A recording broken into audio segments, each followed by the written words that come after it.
माझ्यासोबत. जय भीम, जय लहुजी. पुरोगामी विचार मंच नाशिकच्या वतीनं अण्णाभाऊ साठे जन्मशताब्दी निमित्त लाईव्ह व्याख्यानमालेचं आयोजन या ठिकाणी करण्यात आलेलं आहे आणि त्या व्याख्यानाचा एक भाग म्हणून मी आपणासमोर लाईव्ह उपस्थित आहे. या पुरोगामी विचार मंचच्या संयोजक विलास साबळे, ज्ञानेश्वर घाटूळ, सतीश गवारे, रवींद्र सुरवसे, गजानन निकाळजे, अशोक खळसे, सुनील पारवे, रमेश बंडगर, नागेश कांबळे, आकाश नंद, विनोद बांगर आणि प्रकाश अवचार या सर्व संयोजकांचे मी मनापासून आभार व्यक्त करते.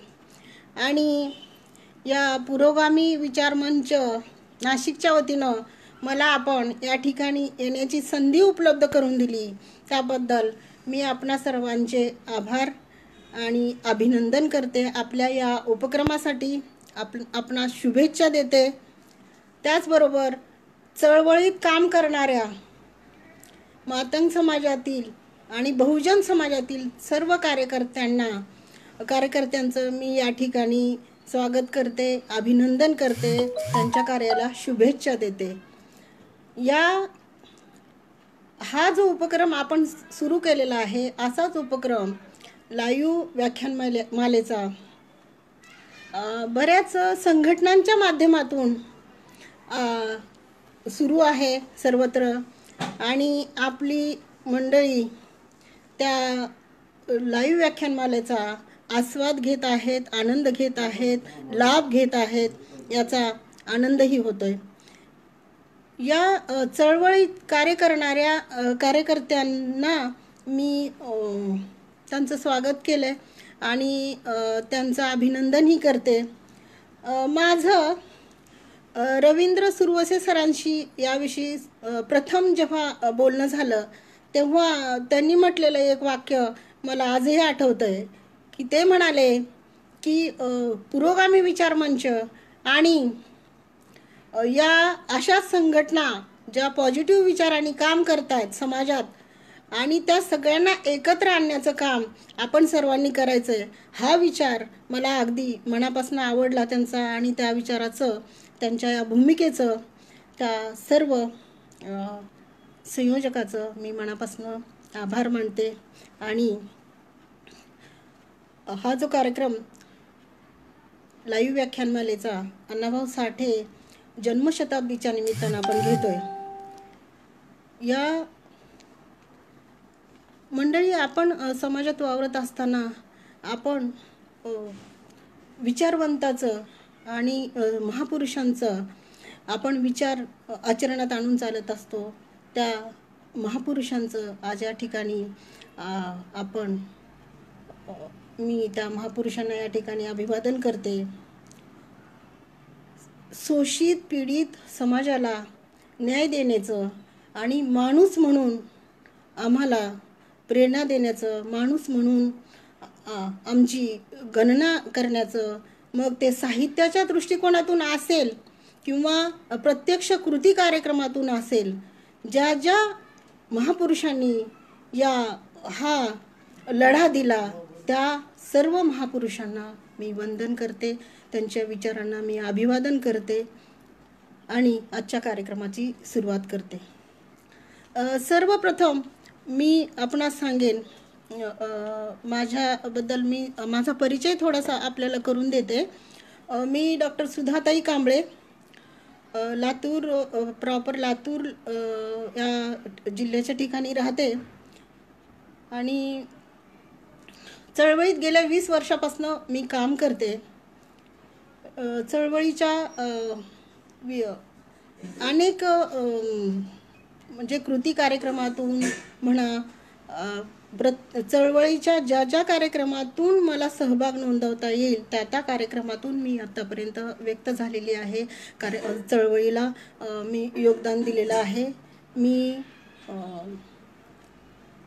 चाइल्ड वेलफेअर कमिटीची माजी सदस्य म्हणून काही काळ काम बघितलं आहे. त्याचबरोबर मी मुक्ता साळवे महिला परिषदेची जिल्हाध्यक्षा म्हणून आजही काम बघते आणि बाबासाहेबांच्या विचारानं प्रेरित होऊन मूकनायिका या मासिकाचं काम संपादिका म्हणून मी पाहते आणि आजही चळवळीत मी कार्यरत आहे. चळवळ हा आमचा जीव आहे, आत्मा आहे आणि म्हणून चळवळीचं काम हे अग्रस्थानी मानून मी चळवळीला वेळ देते. तर आजचा व्याख्यानाचा माझा विषय आहे धर्मचिकित्सक मुक्ता साळवे आणि आजची स्त्री. या विषयाला अनुसरून आणि या विषयाला न्याय देण्याचं काम मी या विषयाला न्याय देण्याचं काम माझ्याकडून जेवढं शक्य होईल त्या पद्धतीने मी करण्याचा प्रयत्न करेन. आणि आज आपण आता म्हणजे मुख्य विषयाकडं वळूया. आपण 19व्या शतकामध्ये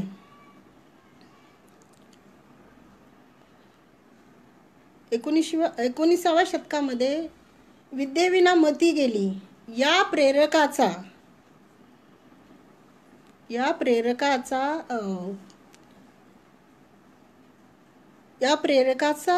अर्थ समजून घेऊन या प्रेरकाला प्रस्थापित करून महात्मा फुले आणि सावित्रीबाई फुले यांनी 1892ला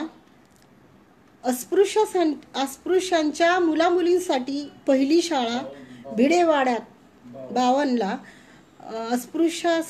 अस्पृश्यांच्या मुलामुलींसाठी पुण्याच्या भिडेवाड्यात पहिली शाळा सुरू केली. ज्ञान हे त्या काळी उच्च वर्णीयांना आणि पुरुषांना म्हणजे अंगीकृत असलेलं आणि त्यांनीच ज्ञान संपादन करावा असं आग्रह असलेली ती संस्कृती असताना महात्मा फुले आणि सावित्रीबाई फुलेंनी ही पहिली शाळा पुण्यामध्ये सुरू केली. ज्ञान हे बहुजनांना मिळालं पाहिजे, स्त्रियांना मिळालं पाहिजे. ज्ञान मिळाल्यानंतर स्त्रिया ह्या विचार करू लागतात, बहुजन हे विचार करू लागतात आणि एक विचार करण्याची विचारांचा विकास त्यांच्यामध्ये होतो आणि त्यांच्यामध्ये विकासाची प्रेरणा होऊन तो तर्क करायला लागतो, तो विचार करायला लागतो आणि तो या विषमतेच्या विरोधात बंडही करू शकतो. याचं एक ज्वलंत उदाहरण म्हणून मुक्ता साळवेचं नाव आपल्याला घेता येईल. तर या अनुषंगानं मुक्ता साळवे हिचा जन्म म्हणजे मुक्ता साळवेच्या जन्माबाबत म्हणजे स्पष्टपणे अगदी अधिकृतपणे आपल्याला असं सांगता येणार नाही, कारण संदर्भ जे आहेत ते तारखांचे वेगवेगळे संदर्भ आहेत. तर 5 सप्टेंबर 1843 असाही संदर्भ माझ्या वाचनात आलेला आहे आणि 5 सप्टेंबर 1841 असाही संदर्भ आहे. तर तो आपण कुठल्या पद्धतीनं गृहीत धरता ते म्हणजे आपल्या वाचनाच्या, आपल्या आकलनाच्या ह्याच्यावरती अवलंबून आहे. तर मुक्ता साळवेचा जन्म हा 5 सप्टेंबर 1843ला असं गुगल सर्चमध्ये मला दिसून आलं. तर मुक्ता साळवेचा जन्म मातंग समाजात झालेला. महात्मा फुले आणि सावित्रीबाईंच्या शाळेमध्ये एक प्रवेश घेणारी ती पहिली अस्पृश्य विद्यार्थिनी मुक्ता साळवे आहे. हे एक ऐतिहासिक काम त्या काळात झालेलं, हा एक इतिहास आहे आणि तो प्रकर्षानं त्या इतिहासाची आपल्याला नोंद घ्यावी लागणार आहे. अस्पृश्य म्हणून हिणल्या गेलेल्या, अस्पृश्य म्हणून डावलल्या गेलेल्या एका जातीमध्ये मुक्ताचा जन्म होतो आणि लहुजी साळवेंची ती पुतणी लहुजी साळवेंच्या धाकटे बंधू शिवजींची ती मुलगी, आणि ती या सत्यशोधकांच्या शाळेत प्रवेश घेते आणि प्रवेश घेऊन फक्त मुळाक्षरे न गिरवता किंवा आकडेमोड न करता एक मांग महाराजच्या दुःखाविषयीचा निबंध लिहिते. हा तिच्या विचारांचा विजय, हा तिच्या विचारांचा सत्यशोधक विचारांची एक जागृती आपल्याला या ठिकाणी दिसून येते. मुक्ताच्या त्या निबंध लेखाच्या माध्यमातून आपल्याला दिसून येते. मुक्ता ही एक 10 वर्षाची असताना तिला शाळेत प्रवेश तिच्या वडिलांनी एका गोणीत एका पोत्यात घालून अक्षरशः तिला शाळेत न्यावं लागलं. का तर दगड पडतील या भीतीनं. मुक्ता साळवेच्या वडिलांनी तिला शाळेत दाखल केलं आणि वयाच्या 11व्या वर्षी मुक्ताने मांग महाराजच्या दुःखाविषयी निबंध, या आशयाचा निबंध लिहून या व्यवस्थेला प्रश्न विचारण्याचं धाडस तिने केलं आणि या नवयुगाची ती एक भाष्यकार ठरली. ही पण एक ऐतिहासिक घटना म्हणून आपण याची नोंद घ्यावी लागेल असं मला वाटतं. म्हणजे सत्यशोधकांच्या शाळेत दिले जाणारं शिक्षण हे इतिहास आणि संस्कृती याचा वेध घेणारं शिक्षण आणि व्यवस्थेच्या विरोधात विचार करायला लावणारं, अन्यायाच्या विरोधात विचार करायला लावणारं आणि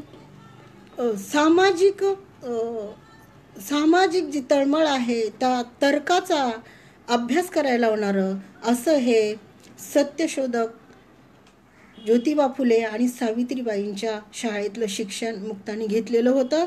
आणि त्या शिक्षणाचा प्रभाव म्हणून की काय मुक्ताने हा निबंध अधोरेखित केला आणि सर्व जगासमोर आपली प्रतिमा उंचावण्याचा सन्मान तिने मिळवला आणि या नव्या उदयास येणाऱ्या बुद्धिजीवी वर्गात अग्रेसर म्हणून तिचं नाव घेतलं जाऊ लागलं. अशी ती मुक्ता. या मुक्ताचा निबंध साधारणतः 1 मार्च म्हणजे सुरुवातीला 15 फेब्रुवारी 1855ला ज्ञानोदय या मासिकामध्ये छापून आला तो पूर्वार्ध, आणि त्याच्यानंतर मुक्ताच्या निबंधाचा उत्तरार्ध हा 1 मार्च 1855ला ज्ञानोदय मासिकात उत्तरार्ध छापून आला. तेव्हा या विषयाची, या तिच्या निबंधाची दखल घेऊन तो ब्रिटिश आणि पेशवाईन असा समकाल होता. त्या काळामध्ये मेजर कँडीनी तिचा सन्मान केला, तिला पारितोषिक दिलं आणि तिला सन्मान करण्यासाठी कार्यक्रमात जेव्हा बोलवलं गेलं तेव्हा तिला साडी चोळी आणि चॉकलेट देण्याचं ठरवलं तिला. तेव्हा मेजर कँडीना ती काय म्हणते बघा, sir give us library not a chocolates. बघा ही वाक्य आजही आपण उच्चारू शकत नाहीत. विधिवत एवढं शिक्षण घेऊन विद्या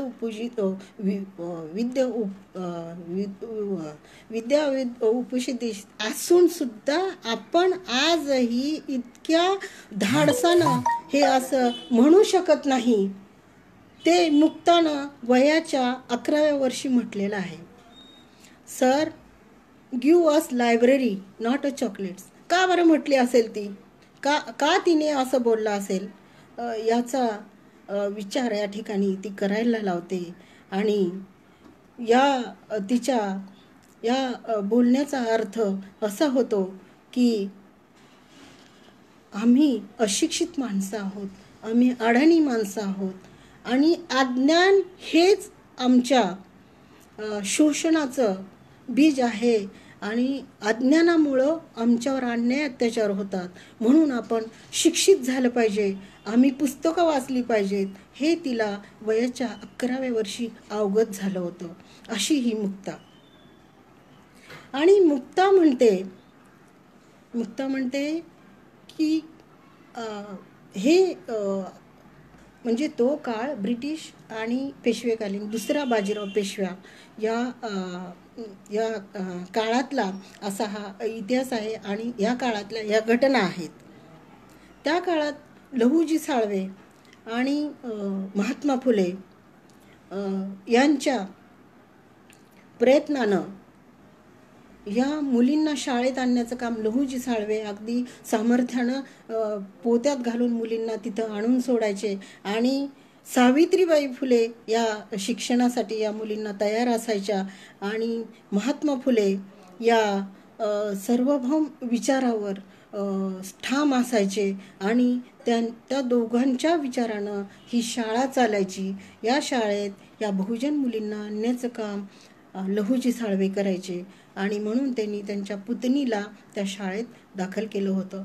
तर या मुक्ताचा इतिहास आपण पाहिला आणि तिच्या निबंधाचा आशय आपण बघितला. ती म्हणते, निबंधाची सुरुवात ती धर्म या संकल्पनेतून करते. धर्म या संकल्पनेतून तिला असं अवगत झालेलं आहे की धर्म असेल तर म्हणजे आपलं अस्तित्व आहे, असं एक तिची धारणा झालेली आहे. धर्म असेल, धर्मपुस्तक असेल तर माणसाचं म्हणजे व्यक्तीचं अस्तित्व आहे, असे या धारणेवरती आहे. आणि मग जेव्हा तिला वाटत असतं, ती असा प्रश्न करते आपल्या निबंधातून. ती म्हणते की ख्रिश्चनांना बायबल आहे, मुस्लिमांना कुराण आहे, आणि ब्राह्मणांना, त्या काळी ब्राह्मणांचं वर्चस्व आणि ब्राह्मणांचं प्रतिनिधित्व, ब्राह्मणांची हुकुमशाही, ब्राह्मणांचा अन्याय अत्याचार तिने पदोपदी सहन केलेला आहे. म्हणून ती म्हणते की ब्राह्मणांचा धर्म म्हणजे वेद आहे का? आणि वेद जर ब्राह्मणांचा धर्म असेल आणि वेदाच्या संकल्पनेनं, वेदाच्या उपनिषदानं तो म्हणजे ब्राह्मण जर चालत असतील तर तो त्यांचा धर्म आहे. आणि मग वेद जर त्यांचा धर्म आहे तर मग आम्हीही माणसं आहोत. मग वेद ही आमची मालमत्ता आहे, आमची मत्ता आहे, असं ब्राह्मण म्हणतात. असं मुक्ता तिच्या निबंधात व्यक्त होते. आणि वेद जर ब्राह्मणांची मत्ता आहे आणि ते दुसऱ्यांनी वाचू नये, त्याच्या सावलीलाही उभं राहू नये, आणि तो वाचण्याचा तर प्रश्न पुढे येतो, ते वेद पाहायचेही नाहीत, असा दंड त्यांनी केलेला आहे. तर त्यावर ती विचारणा करते की वेद जर ब्राह्मणांचा धर्म आहे आणि मग आमचा धर्म कोणता आहे? आणि मग ते आम्हाला वेद वाचू देत नाहीत किंवा वेदाच्या अनुकरण आम्हाला करू देत नाहीत, वेद वाचू देत नाहीत, तर मग आमचा धर्म कोणता आहे? अशी विचारणा ती भगवंताला म्हणजे निसर्ग निर्मात्याला करते. म्हणजे तिला म्हणायचं आहे, ख्रिश्चन धर्माला बायबल आहे, मुस्लिमांना कुराण आहे आणि ब्राह्मणांना वेद आहे, मग आमचा धर्म कोणता आहे? आणि मग आम्हाला मग पुस्तक वाचू देत नाहीत, वेद वाचू देत नाहीत, तर मग आम्ही धर्म विरहित माणसं आहोत का? अशी ती विचारणा करते. बघा, तिच्या विचाराची प्रगल्भता तिच्या वयाच्या त्या संकल्पनेत बसते का, याचाही विचार करणं आज खूप म्हणजे तिच्या त्या वयाच्या विचारात तिच्या हे एवढं मोठं बोलण्याचं सामर्थ्य आलं कुठून? तर महात्मा फुलेंच्या आणि सावित्रीबाईंच्या सत्यशोधक विचारामुळं ती एवढा मोठा विचार मांडू शकली, एवढं मोठं ती बोलू शकली. ती पुढं म्हणते, हा धर्म आमचा नाही तर मग आम्ही धर्मविरहित माणसं आहोत का? आणि हा धर्म ब्राह्मणांचा आहे, ब्राह्मणांचा जर असेल आणि आहे, तर तो धर्म, असा धर्म म्हणजे ज्या धर्माचं ते आकलन करतात, त्या पद्धतीनं त्यांचं आचरण आहे आणि तो धर्म ते दुसऱ्याच घेण्यास बंदी करतात, दंडक आहे त्यांचा, तर असा धर्म हे भगवंता पृथ्वीवर पुन्हा आणू नको, अशी ही ती म्हणजे निसर्ग निर्मात्याला प्रार्थना करते, विचारणा करते. आणि पुढं ती म्हणते की असा जर धर्म असेल तर हा पृथ्वी तलावरचा धर्म नष्ट व्हावं, असंही ती म्हणते. ही तळमळ, ही भाषा, हे भाष्य हे मुक्ता करू शकते इतक्या स्वाभिमानानं, इतक्या कर्तबगारीनं आणि इतक्या सक्षमपणे. तर या सत्यशोधक विचाराचा हा प्रभाव आहे असं म्हटल्याशिवाय राहत नाही. आपण मुक्ताच्या निबंधाचं सविस्तर विवेचन करूया. मुक्ताच्या निबंधाचा टप्पा मी आपल्याला सांगेन आणि त्या पद्धतीनं आपण पुढे जाऊया. चिकित्सा मुक्ता तिच्या निबंधात करते आणि धर्म आम्हाला नाही का, आणि आम्ही धर्मविरहित माणसं आहोत का, धर्म नसलेली माणसं आहोत का, अशी विचारणा ते करते आणि दांभिकांना हलवून सोडते. असा हा तिचा परखड आणि प्रखर प्रघात आहे तिच्या विचाराच्या माध्यमातून, तिच्या लेखणीच्या माध्यमातून. तर पुढं मुक्ता म्हणते, त्या काळी म्हणजे ती म्हणते की ही जी आमच्या माणसांवर अन्याय अत्याचार होतो, म्हणजे जाती व्यवस्थेवरही ताशेरे ओढण्याचं काम मुक्तानं त्या काळात केले. ते कसं की जात ही संकल्पना मुक्ताच्या विचाराला हादरून सोडते.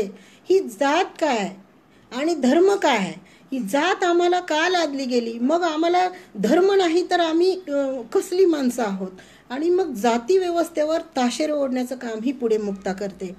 ती म्हणते की आम्ही अस्पृश्य माणसं आहोत.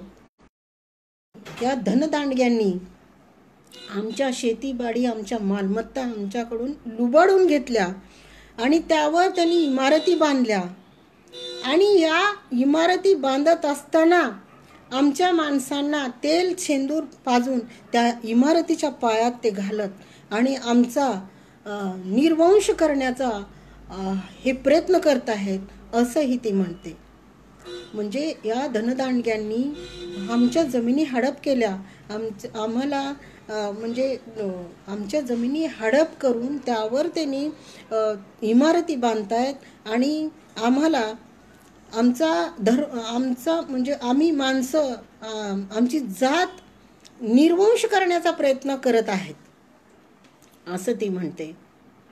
आणि याबद्दल विशदतेनं ती म्हणते की ही ब्राह्मण जी वेद आम्हाला वाचू देत नाहीत आणि आम्हाला आमचा धर्म कोणता आहे हे सांगावं, हे निसर्ग निर्मात्या, आणि आमच्या माणसावर जेव्हा अन्याय अत्याचार होतो, ती एका लंगड्या गाढवाचं उदाहरण देते. ती म्हणते की एखाद्या लंगड्या गाढवाला एखाद्याने मारलं तर त्याचा मालक जाऊन त्याला जाब विचारत असतो की माझ्या या गाढवाला का मारलं, आणि आमच्यावर एवढे अन्याय अत्याचार होत आहेत, आमच्या मुलांना. त्या काळातलं एक उदाहरण मुक्ता देते. ती म्हणते दुसरा बाजीराव पेशव्याच्या काळातलं उदाहरण ती सांगते की त्या काळात दुसऱ्या बाजीराव पेशव्यांनी असा एक दंड, असं एक हे म्हणजे नियम केलेला की बाजीराव पेशव्याच्या तालीमखान्यापासून पुढून समोरून अस्पृश्य लोक गेली तर त्यांचं मुंडकं छाटायचं, आणि त्यांचं मुंडकं छाटून त्या मुंडक्याचा चेंडू आणि तलवारीचा दांडू करून गोलटेकडीच्या मैदानावर ते खेळत असत. इतकं राक्षसी कृत्य ते करत असत. तर त्यांना जाब विचारण्याचाही आमच्या माणसामध्ये जाब विचारण्याचंही बळ आमच्या माणसामध्ये नव्हतं. नाही, आणि मग आमच्यासाठी कोण विचारणा करणार, आमच्यासाठी कोण जाब विचारणार असं ती म्हणते. एका लंगड्या गाढवाला मारलं तर त्याचा मालक जाऊन त्याला विचारतो, आमचा मालक कोण आहे. म्हणून ती धर्म आमचा नाही, आम्ही धर्मविरहित माणसं आहोत आणि आमच्यावर अन्याय अत्याचार झाल्यानंतर आम्हाला विचारणार कोणी नाही, असंही दुःख या निबंधातून ती व्यक्त करते.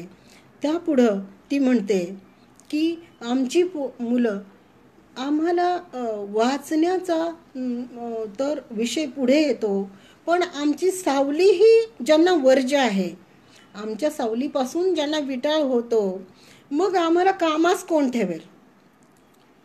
म्हणजे त्या काळातील ती एक व्यावसायिक विषमता, एक बेरोजगारीची समस्या मुक्ता त्या तिच्या निबंधात व्यक्त करते. त्या बेरोजगारीला ती वाचा फोडते. हे तिच्या हे अनाकालनीय आहे. म्हणजे हे सत्य तर आपण स्वीकारलंच पाहिजे, पण तिच्या वयाच्या आणि तिचा तो विचार करण्याचा ते धाडस, त्याला त्रिवार मी प्रणाम करते. तर ती पुढं म्हणते की आमचा वंश निर्वंश करतात, आमची मुलं खेळत असताना दगडधोंड्यांनी त्यांना मारहाण करतात आणि त्यांची डोकी फोडतात आणि आमच्यावर असा अन्याय होतो तर आमचा वाली कुणीच नाही, असं ती त्या निबंधात व्यक्त होते. आणि आपल्या आमच्या दारिद्र्याचं एक असं विशद चित्रण ती त्या निबंधातून समोर आणते, प्रकट करते आणि दाखवते या दांभिकतेला की हे असं म्हणजे या समाजामध्ये हे विषमतेचं असं चित्रण आहे.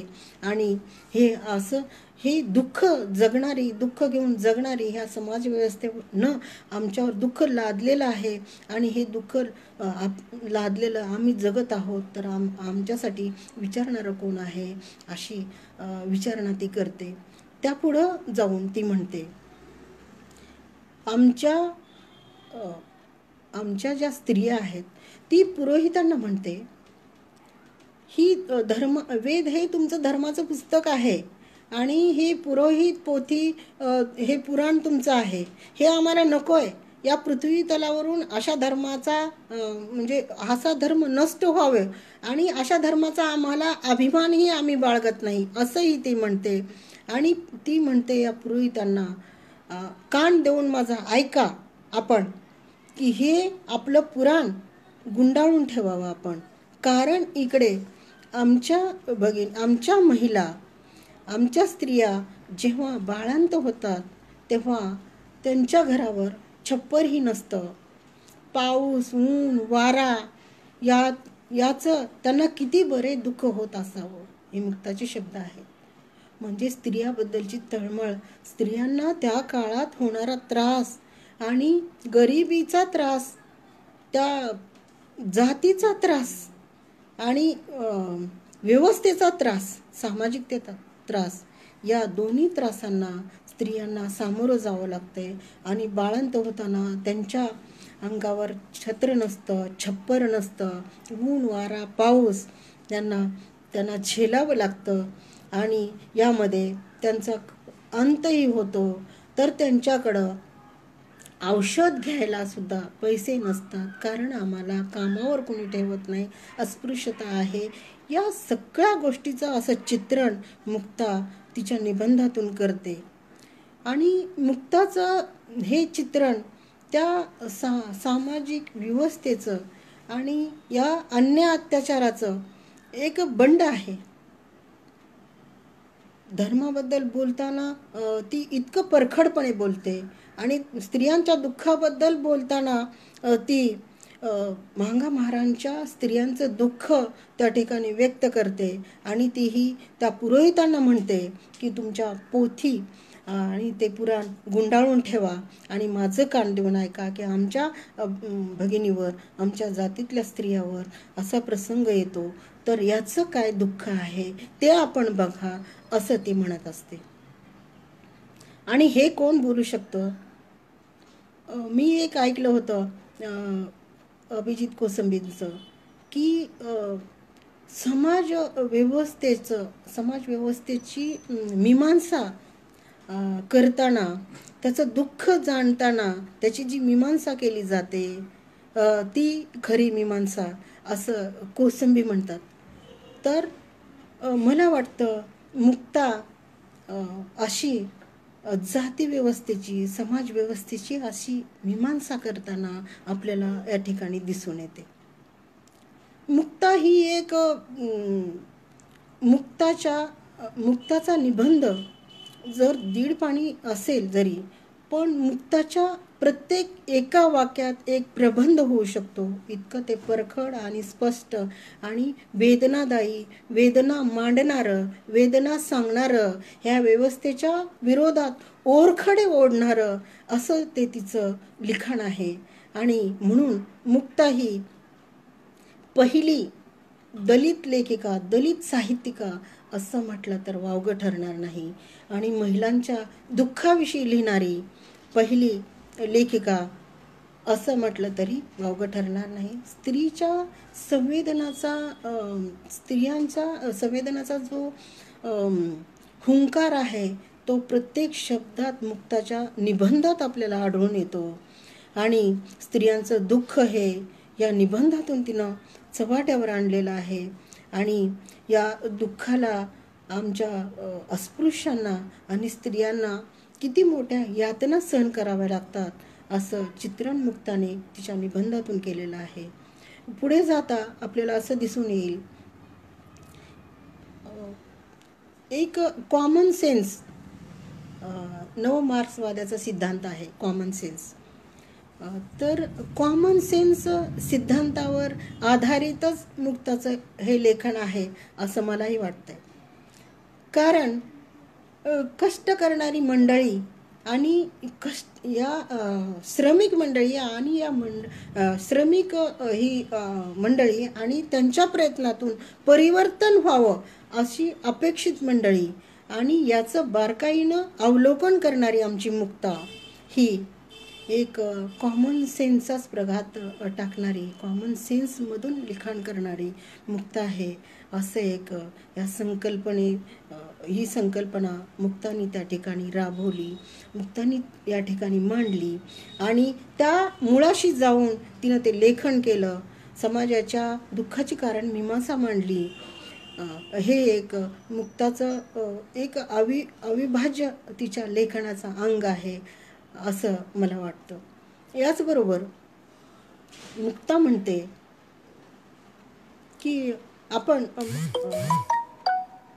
आमच्या बहुजनांना, आमच्या लोकांना, अस्पृश्य लोकांना मुक्ता म्हणते की या सगळ्यावर उपाय ही मुक्ता सांगते. हे आपण दुःख भोगले, ह्या यातना आपल्याला होत आहेत, ह्या व्यवस्थेनं आपण चिरडलं गेलोय आणि आपल्याला धर्मपुस्तक नाही, आपण बेरोजगारी आहोत, आपल्याला आपली सावलीही यांना भ्रष्ट करते. अशा व्यवस्थेत अशा सामाजिक व्यवस्थेच्या आपण बळी ठरला आहोत. आणि या व्यवस्थेचे बळी आपण ठरत असताना याच्यावरचा उपाय ही मुक्ता सांगते. ती म्हणते की या समाज व्यवस्थेनं आपलं शोषण केलं आहे, स्त्रियांचं, आपल्या समाजाचं, आपल्या बहुजनांचं, अस्पृश्यांचं शोषण केलं आहे वेळोवेळी. तर या शोषणासाठी एकच उपाय आपल्याकडे आहे, तर आपण ज्ञानरूपी औषध घेतलं पाहिजे.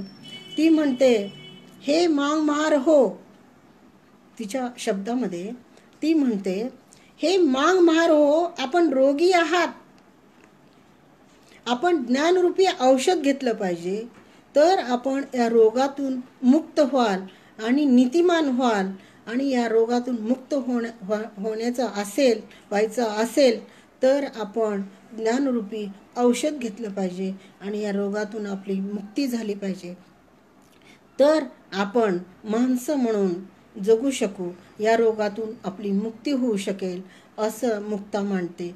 त्याचबरोबर मुक्ताचं एक वाक्य आहे की ती म्हणते, आपण रोगी आहात आणि हे ज्ञानरूपी औषध आपण घ्या आणि हे शिक्षण आपण घेतलं तर आपल्याकडे नीतिमत्ता नीतिमूल्य येतील आणि त्या अवगुणांचा आपल्यामधला नाश होईल आणि आपण या सगळ्या म्हणजे या ह्याच्यावर आपण मात करू शकू असं ती ठामपणे सांगते. आणि पुढं म्हणते ती की म्हणजे ही आपली लोक यांच्या तुमच्या हजेऱ्या थांबतील असं एक वाक्य आहे मुक्ताचं. तर त्याच्या संदर्भात थोडंसं आपल्याला मागे जावं लागेल. मुक्ता म्हणते आपण शिक्षण घ्या आणि शिक्षण रूपी औषध घ्या. आपण रोगी आहात, आपण या रोगातून आपली मुक्तता करून घ्यायची असेल तर हेच आपल्याकडं हाच पर्याय आहे. आपण शिक्षण घेतलं पाहिजे आणि रोगमुक्त झालं पाहिजे असं ठाम विधान ती करते. आणि पुढं ती म्हणते की आपल्या हजेऱ्या बंद होतील. आता या विषयात आपल्याला थोडंसं मागे जावं लागेल. शिवाजी महाराजांच्या काळामध्ये शिवाजी महाराजांनी रयतेचं राज्य स्थापन केलं आणि एक संघ, एक राष्ट्र, एक विचार असा घेऊन शिवाजी महाराजांनी स्वराज्याची स्थापना केली होती. आणि स्वराज्याच्या या स्थापनेमध्ये सर्व जाती धर्माच्या लोकांना त्यांनी स्थान दिलेलं होतं आणि अस्पृश्य समाजातील लोकही त्या ठिकाणी कार्यरत होती आणि त्यांचं स्थान तिथं होतं. आणि त्यांची कीर्ती त्यांनी अस्पृश्य समाजाच्या लोकांनीही मोठमोठ्या पदावर त्या ठिकाणी कीर्ती केलेली आहे, काम केलेलं आहे, शौर्य गाजवलेलं आहे. हे शिवाजी महाराजांनी सगळ्यांना संधी देऊन रयतेचं राज्य स्थापन केलं होतं. पण पुढे चालून शिवाजी महाराजांच्या नंतर जेव्हा पेशव्यांचं राज्य आलं तेव्हा पेशव्यांनी ब्रिटिशांच्या सैनिकांचं संरक्षण घेतलं. आणि या ब्रिटिशांच्या संरक्षणामुळं हे आपले लोक जे उच्च पदावर, काही किल्लेदार म्हणून, काही सेनापती म्हणून, काही उच्च पदावर जे काम करत होती ती बेकार झाली. आणि या बेकारीच्या अवस्थेत त्यांची उपासमार होऊ लागली. आणि या उपासमारीतून काही लोक म्हणजे पोट भरण्यासाठी या उपासमारीतून दरोडेखोर बनली. आणि मग ब्रिटिशांच्या काळात आपली जात या दलित जाती गुन्हेगारी जाती म्हणून प्रचलित झाल्या. आणि या गुन्हेगारी जातीला त्यांच्या हजेऱ्या घ्यायच्या, म्हणजे हजेऱ्या लावायच्या त्यांच्या. आणि इकडे उपासमार, इकडे शोषण आणि ह्या समाज व्यवस्थेचे बळी आणि ह्या हजेऱ्या, या सगळ्या अशा अवस्थेत विस्कटलेल्या भरकटलेल्या अवस्थेमध्ये ही अस्पृश्य लोक जगत होती आणि त्यांच्या हजेऱ्या होत्या. तर मुक्तानं हे नमूद केलेलं आहे की हे शिक्षणाचं औषध आपण घ्या म्हणजे आपल्या हजेऱ्या बंद होतील. आपण शिक्षित व्हाल, आपण नीतिमान व्हाल आणि आपल्या विचारात आचारात आपला बदल होईल. आणि शिक्षणामुळं माणूस विचार करू लागतो, तर्कशुद्ध होतो, बंड करून उठतो आणि स्वतःच्या विचारानं जगायला शिकतो. आणि असं मुक्ताचं मत होतं, अगदी ठाम मत होतं. म्हणून ती म्हणाली की तुम्ही शिक्षित व्हा, नीतिमान व्हा म्हणजे तुमच्या हजेऱ्या बंद होतील. ही एक वेदना मुक्तानी तिच्या निबंधात मांडलेली आहे. बघा, तिचं वय पाहता तिची म्हणजे या समाजाकडे बघण्याचा तिचा जो दृष्टिकोन होता, समाजाकडं ती किती बारकाईनं पाहत असेल धर्माबद्दल, या अन्याय अत्याचाराबद्दल आणि समाजात होणाऱ्या या मुलांवर, महिलांवर, हे ज्या अस्पृश्यावर जे अत्याचार होत होते ते मुक्तानं पाहिले होते. म्हणून तिच्या निबंधातून या प्रत्येक ओळीतून या अन्याय अत्याचाराची वेदना आणि या वेदनेतून ती धर्मचिकित्सा करू लागते आणि धर्माबद्दल बोलू लागते. सत्यशोधकाच्या शाळेत शिकलेली मुक्ता ही धर्मचिकित्सक होते. हे एक आपल्याला अभिमानानं या ठिकाणी सांगावं लागेल. आणि ही धर्मचिकित्सक मुक्ता पुढे जाऊन आपल्या साहित्याची आणि महिलांच्या वेदनेची भाष्यकार होते. प्रत्येक ओळीत महिलांच्या वेदना, संवेदना, समाजातील प्रत्येक घटकांच्या दुःख दारिद्र्याच्या व्यथा मुक्तानं तिच्या तिच्या निबंधामध्ये मांडलेल्या आहेत. तर हा असा मुक्ताचा निबंध, हा मुक्ताचा निबंध म्हणजे दांभिकांना हलवून सोडणारा असा हा विचार होता. आणि म्हणून महात्मा फुलेंचा जेव्हा गौरव ग्रंथ निघाला, त्या गौरव ग्रंथामध्ये 1991लाही हा मुक्ताचा निबंध छापून आलेला. आणि त्याच्याखाली तळटीप अशी होती की महात्मा फुलेंच्या शाळेत शिकणारी मुक्ता, तिचा निबंध, असं होतं. तर अशी ही मुक्ता. या मुक्ताच्या निबंधाचा आपण हा जागर केला पाहिजे. आपण मुक्ताच्या निबंधाचा प्रत्येक घटकापर्यंत या निबंधाचा आशय आपल्याला समजून सांगता आला पाहिजे. निबंधाचा अर्थ, निबंधाचा संदर्भ आपल्याला समजून सांगता आला पाहिजे. आणि मुक्ताने केलेली धर्मचिकित्सा, मुक्तानं मांडलेली धर्माबद्दलची व्याख्या, धर्माबद्दलचा तिचा संदर्भ हा खूप वेदनादायी आणि या विषमतेच्या विरुद्ध बंड करणारा असा विचार पुढे येतो मुक्ताच्या निबंधाच्या माध्यमातून. आणि मुक्ता आपल्याला विचार करायला भाग पाडते.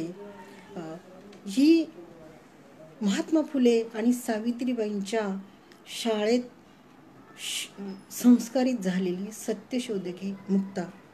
आणि आज आपण पाहताना असं आपल्या लक्षात येईल की आजचं शिक्षण, आम्ही शिक्षित झालो, आम्ही उच्च विभूषित झालो, आणि आज आमच्या मुलांना जेव्हा जे शिक्षण मिळतंय ते म्हणजे खरा इतिहास जो दडवला जाऊन, जो सदाशिव पेठेतल्या विचाराचा जो इतिहास आहे तो आज पाठ्यपुस्तक रूपाने वाचायला मिळतो आणि तो शाळेत शिकवला जातो.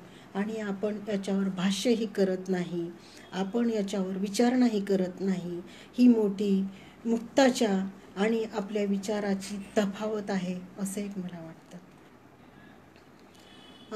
मुक्ताचा निबंध, मुक्ताची धर्मचिकित्सा आणि आज शाळेत सदाशिव पेठेतलं दिलं जाणारं शिक्षण, याच्यामध्ये खूप मोठं अंतर आहे, खूप मोठी तफावत आहे.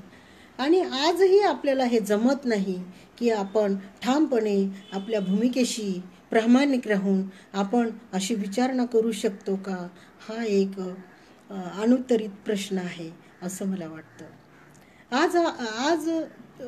आजही कित्येक ठिकाणी अन्यायाच्या जातीमुळं, संपत्तीच्या आधारावर, जातीच्या आधारावर अनेक अन्याय अत्याचाराच्या घटना होताना आपल्याला दिसत आहेत आणि आपण पाहत आहोत.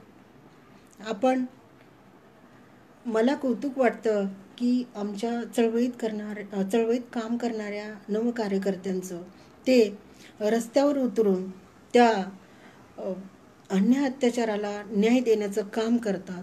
पण आपण शिक्षित मंडळी ही या ठिकाणी विचारांनी तिथं एकत्र आलं पाहिजे आपण, आणि त्या अन्याय अत्याचाराच्या घटना चव्हाट्यावर आणून त्या घटनेला, त्या पीडिताला न्याय देण्याचं काम आपल्याला आजही करावं लागणार आहे. या प्रश्नाचे उत्तरही अजून अनुत्तरित आहेत.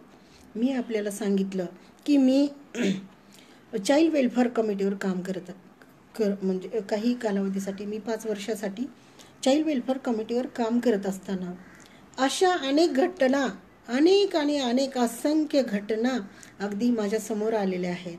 आणि मला वाटतं आपल्या कल्पकतेतून आपण जिथं असू, म्हणजे जे काम आपण जिथं करत असू त्या कामातून आपण अशा घटनांना, मी चळवळीत काम करत असताना उपोषणं, रस्त्यावरील मोर्चे, आणि अन्य अत्याचाराच्या घटना असतील तिथं जाऊन बसणे, त्यासाठी उपोषण करणे, रस्त्यावर येणे, निवेदनं देणं, हे काम करत आलेली. आणि माझी जेव्हा निवड झाली या चाइल्ड वेलफेअर कमिटीवर, तेव्हा मला इथं एक आपल्याला सांगायला म्हणजे आनंद होईल आपल्याला की मी जेव्हा त्या खुर्चीवर ॲज अ जज म्हणून बसले, तेव्हा मला जो आनंद झाला होता, मला या घटना विषण्ण करत होत्या आणि आम्ही निवेदनं देऊन थकलेलो. प्रत्येक घटनेची आम्ही निवेदन देणं, आम्ही महिला जायचो, आमचे चळवळीतले बांधव आम्ही पाठपुरावा करायचो, पण त्या पीडितेला न्याय मिळत नव्हता. आमचा पाठपुरावा, आमची कागदपत्राचा खच तिथे पडायचा, आमच्या अर्जांचा खच तिथे पडायचा, पण आमची नोंद घेतली जात नव्हती. तात्पुरतं प्रोसिजरली ते होत होतं, पण जे मुळात व्हायला पाहिजे की मुळापासनं त्याची चौकशी व्हायला पाहिजे आणि त्याचं जजमेंट त्या पीडितेच्या बाजूनं व्हायला पाहिजे, असं एक अपेक्षित होतं. तर तसं अपेक्षित घडत नव्हतं. पण जेव्हा मी चाइल्ड वेलफेअर कमिटीवर ॲज अ जज म्हणून बसले, तेव्हा माझ्या लक्षात आलं की या आपल्या संबंधित म्हणजे 0 ते 18 वयोगटातल्या केसेसचं जजमेंट आपण देऊ शकतो, याचा आनंद मला खूप आनंद झालेला. आणि अशा केसेसला त्या ठिकाणी न्याय देण्याचं काम मी केलं. त्याचं जजमेंट आमच्याकडे आहे, याचा आनंद खूप मला म्हणजे मी आपल्याला सांगू शकत नाही की एखाद्या तळमळीनं आम्ही रस्त्यावर येतो, आमच्या एखाद्या मुलीवर बलात्कार होतो आणि तिच्या संदर्भात आम्ही ओरडून सांगतो की या ठिकाणी या शाळेत या मुलीवर आमच्या बलात्कार झालेला आहे, पण तिची दखल घेत नाहीत आणि वरवरचं पोलीस प्रशासन त्या ठिकाणी ते बघून बाकीचा विषय जेव्हा गुंडाळून ठेवतं आणि मग अशी केस जेव्हा आमच्याकडे येते, तर त्याला पूर्ण न्याय देण्याचं काम मला करता आलं, याचा एक मला अभिमान आहे. आणि असंच आमच्या भगिनींनी या मुक्ता साळवेच्या धर्मचिकित्सक या निबंधाचा अभ्यास आपल्या प्रत्येक घरात झाला पाहिजे, आपल्या मांगवाड्यात झाला पाहिजे, बहुजनांच्या घरात झाला पाहिजे आणि ह्याची पारायणं झाली पाहिजेत, असं एक मला वाटतं. आणि ज्या ठिकाणी आपण आहोत, आता मला रवींद्र सुर्वे सरांनी बोलले की पॉझिटिव्ह विचार करणाऱ्या ज्या संघटना आहेत त्या आपण एकत्रित करणार आहोत आणि त्या पद्धतीनं आपल्याला पुढे चालून आपल्याला काम करायचं आहे.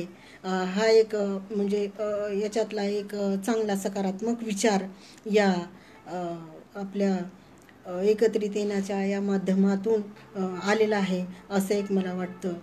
आणि मी आपल्याला सांगेन की अन्य अत्याचाराच्या घटना आणि स्त्री अत्याचार, स्त्री दास्य हे अजूनही संपलेलं नाही. अजूनही ते घराघरात त्याचं स्वरूप बदललेलं आहे. मी मागे आपल्याला सांगितलं की त्याचं स्वरूप बदललेलं आहे, माणसं बदललेली आहेत, पण घटना त्या घडत आहेत. पण त्याला वाचा फोडण्याचं काम आपल्याला करायचं आहे आणि ते त्या शक्तियुक्तीनिशी आणि कायद्याच्या चौकटीत बसून आपल्याला ते केलं पाहिजे, असं एक मला या ठिकाणी म्हणावंसं वाटतं. आणि मुक्ता साळवे ही आमची एक प्रेरणा आहे.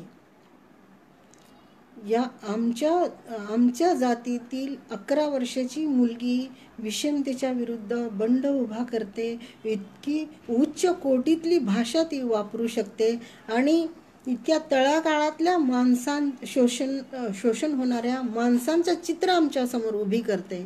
तर आमच्यामधील भगिनींनी आता साहित्य क्षेत्रातही उतरलं पाहिजे. वेगवेगळ्या क्षेत्रात आमच्या भगिनी काम करत आहेत, त्याचा आनंद होतो आहे आम्हाला. पण साहित्य क्षेत्रातही आमच्या भगिनी आल्या पाहिजे, कारण आपला इतिहास हा तुटपुंजा इतिहास आहे. आपल्या इतिहासाचे संदर्भ वेगवेगळ्या ठिकाणी वेगवेगळे सापडताना दिसत आहेत आपल्याला. आपला एक इतिहास तयार झाला पाहिजे, आपण एक इतिहास रचला पाहिजे आणि तो लिखित स्वरूपात असला पाहिजे असं एक मला प्रकर्षानं वाटतं.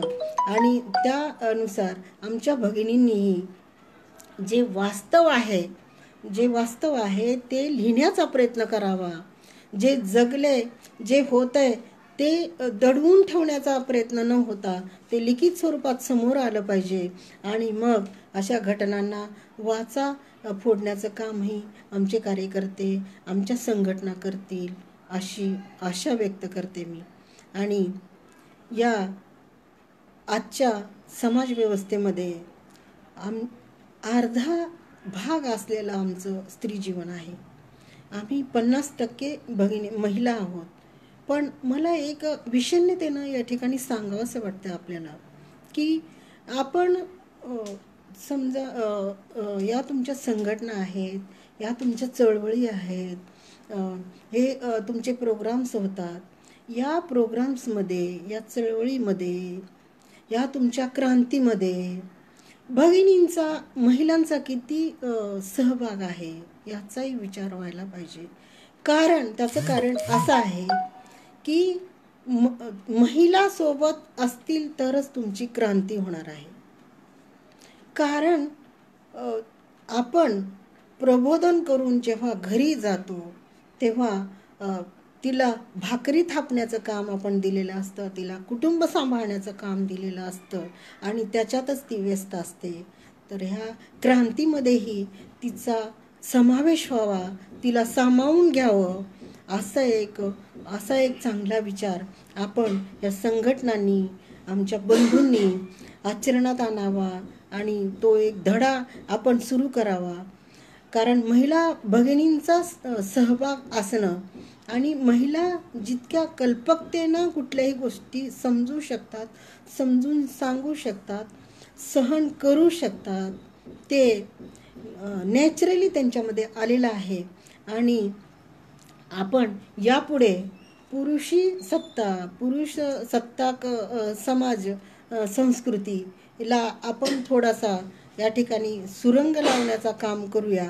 आणि महिलांचा सहभाग म्हणजे पूर्वीची आपली अनादी काळापासून चालत आलेली मातृसत्ताक कुटुंब पद्धती, ती पद्धती खूप चांगली आणि त्याचा उद्देश इतका म्हणजे एक सामाजिक घडणेसाठी, सामाजिक स्तर उंचावण्यासाठीचा तो महिलांचा सहभाग होता. असं एक कुटुंब संस्था आजही अस्तित्वात यावी असंही मला वाटतंय. आणि क्रांतीमध्ये महिलांचा सहभाग हा किमान 50% तरी असला पाहिजे असा माझा आग्रह आहे. आणि या ठिकाणी वेळ किती झाली? तर वेळही झालेला आहे आपला. तर पुन्हा एकदा आपल्या या संघटनेत काम करणाऱ्या सर्व महाराष्ट्रभरच्या कार्यकर्त्यांना मी त्यांना शुभेच्छा देते. यापूर्वी या मंचावर, पुरोगामी विचार मंचावर आलेले जे व्याख्याते होते, आमच्या त्या बीडच्या मॅडम आणि आमचे उदगीरचे कसाब सर, सांभाळकर सर, यांचंही व्याख्यान अतिशय अप्रतिम असं झालेलं आहे. आणि यापुढे येणारी जी व्याख्याते आहेत त्यांनाही त्यांच्या व्याख्यानासाठी, त्यांच्या विचारासाठी मी शुभेच्छा देते. आणि हे विचार आपले तळागाळातल्या माणसापर्यंत पोहोचावेत असं एक मी माझा एक विचार मांडते. आणि या संयोजकांचे आणि आपण जे लाईव्ह सर्वजण मला ऐकताय, मला सहन केलं तर आपणा सर्वांचेही पुन्हा एकदा मी आभार मानते. जय भीम, जय लहुजी.